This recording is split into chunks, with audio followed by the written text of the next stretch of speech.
Hi, and welcome to Difficulty Easy, where everything always shakes you. My name is Dan, and I have cerebral palsy. And my hope is to share alternative ways of doing things. Weld, solder electronics, paint, machine parts, pretty much anything we've always seen on Maker YouTube, but done by me. I got this 95 4Runner and an '02 Super OPEC in exchange for an '08 stick shift Civic that I had because I was really getting tired of dealing with the Seattle hills and the traffic. I'm driving to the next used car lot and I'm pimping this like a bottom bargain, lady of the night. And that's how I got two cars for one. One should always be working while I work on the other. That didn't always hold true. Some work was missed. I wouldn't say I've been missing it, Bob. I was really getting drawn in by rock crawling. Always number one when you want to go, off-roading and rock crawling, you need a good sound system. So let's just buy a bunch of stuff and use the parts cannon and see what happens. Well, I'll tell you what happened. I'm like putting the subs in the bag and I find rust. I hate rust. The 4Runner came rustless. There is not 1 millimeter of rust on a 1995 4Runner. I don't know how that happens, but it turns out that one of the rear windows leaked, so I had rust inside the car, not outside. And I'm not gonna have any rust. So the next thing I know, I have boxes everywhere, and they appear to be full of trim pieces, and pieces that I thought were inside the car now are outside the car. And a little voice in my head is going, excuse me, I think you're forgetting about something. Now go away. Phone rings and it's my landlord, and he goes, "Hey dude, we really love you. We just gotta sign a new contract. It'll be a little bit more money. What do you think? Let's get it done." And I'm like, well, that sounds very reasonable. The price is good. No, not signing a new one. No. If I pack up the house, get it cleaned, move everything into storage, find a new place, that should give me plenty of time. No, of course, at that point, that little boy said, it just disappeared. Never talked to me again. So, win, like a chandelier of trim pieces and car parts. And I'm like, it's 4 a.m. on the day that I need to hand over the keys to the new tenant at noon. So I threw everything into the truck as it was. About 3 months later, this little thing that we're not gonna talk about here happened. I'm getting out of Seattle. I jumped in the Subaru and drove to Detroit with 2 dogs and a bunch of shit in the back. And boy, that was a drive. That was so much fun. Get there, and the first thing I tell my mom is like, I'm not shoveling snow. Fine by me.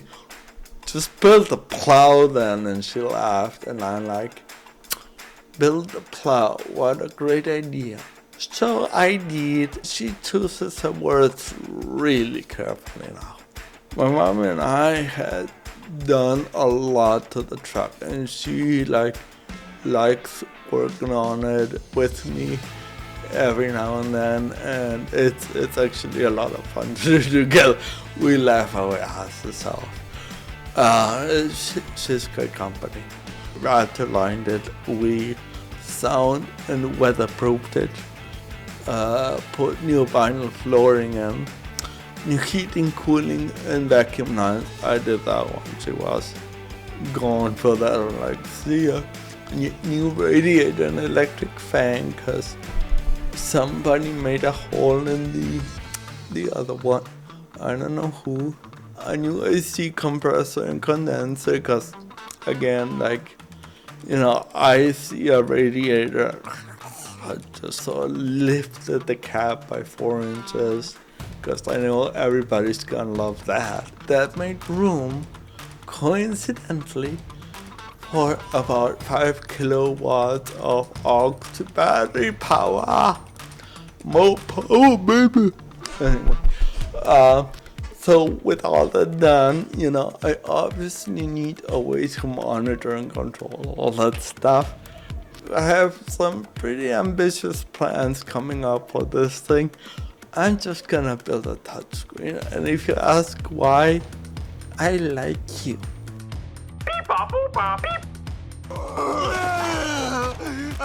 Oh God!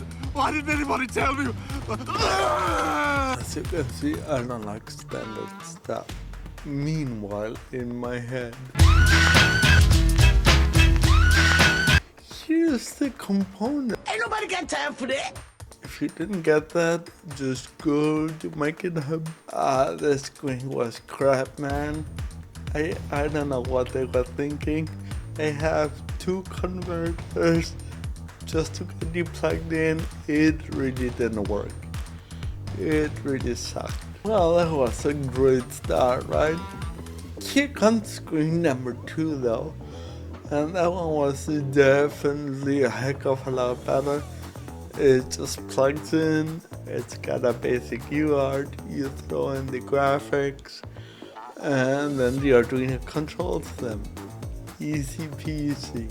Here you can see me running a little test program to make sure we can control all that. And right over here is me playing with it with the gyro.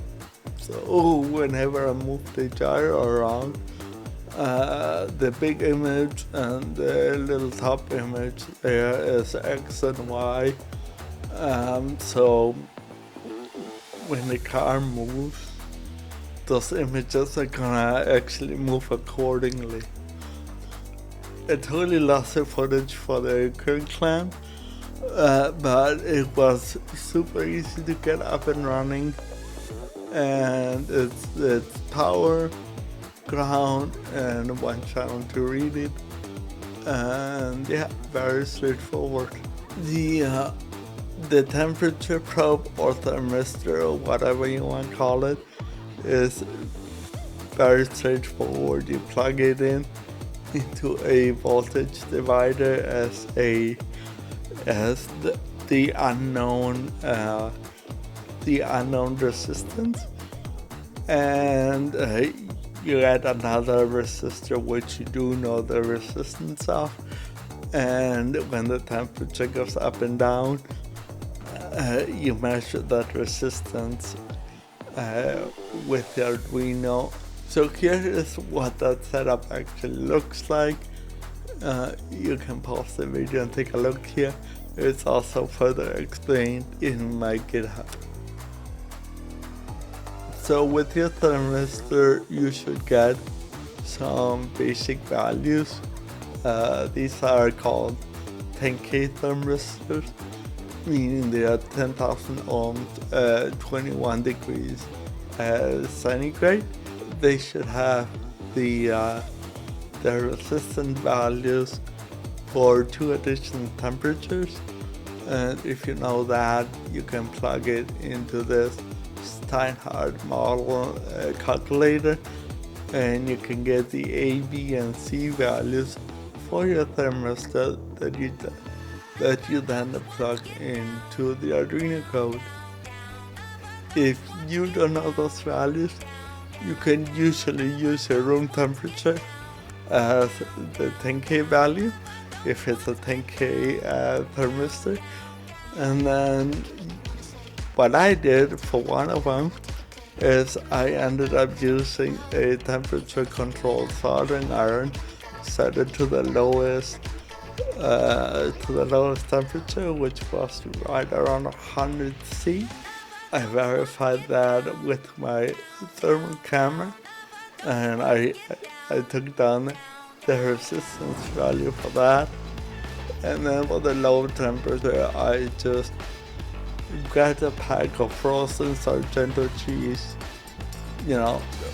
wrapped it up in there, waited, and when the temperature stopped going down, measured both the cheese and the resistance. So I do want to say that did not work for one probe that I ended up trying out. So far, so good. We got temperature values. Hell yeah. Battery voltages easy. All the Arduino does all day is measure voltages. I don't know what the guy is fighting about. Yeah, let's make this a lot more portable by throwing it on a board. The radiator fan relay, man, that was super easy. I'm not even showing it here. And then I added some jacks, RJ45s, RJ11s. That's what I had laying around, so that's what I used. Super easy. So to measure the voltages, it's gonna be another voltage divider, just like we did with the thermistors. The only thing we're gonna add to this is a reverse 5.1 volts and a diode.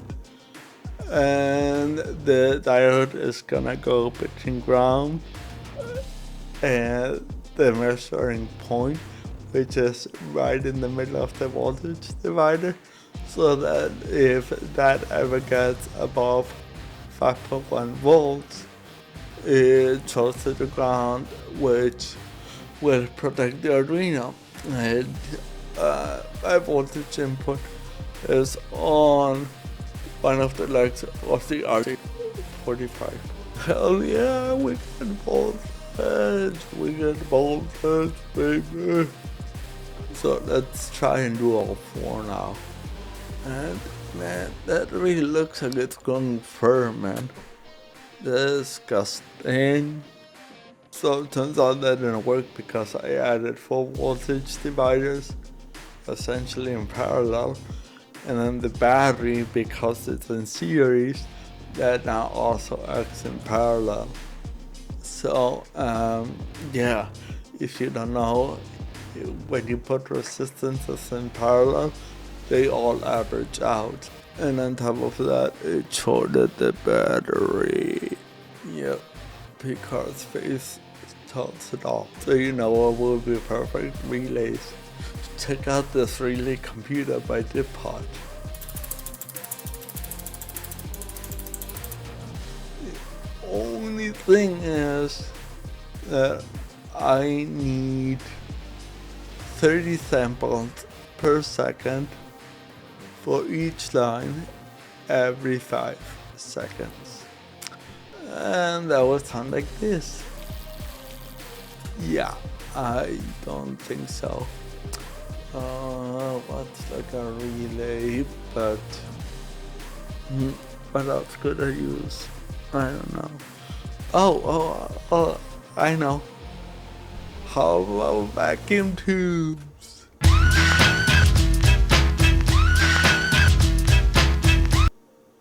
Yeah, I don't think so. Those sheep are wild. So you're probably screaming, transistor, right? But the problem with that transistor is it needs a current load. And I don't want to run a heck of a lot. Well, I don't want to run even minimal current on this. I know that the voltage divider does take up current, but I put it to the minimum that that I could make it function at. The MOSFETs do not require a minimum load. So that's exactly what I did. 4 MOSFETs, 1 for each line. Essentially your poor man's multiplexer. Let's see. And no. There's some kind of weird interference where we're getting all kinds of funny voltages being measured. So that didn't work. Let's see. More MOSFETs. That's a great idea. Hey, congrats, you're cut off. Next time we'll continue this. Bye.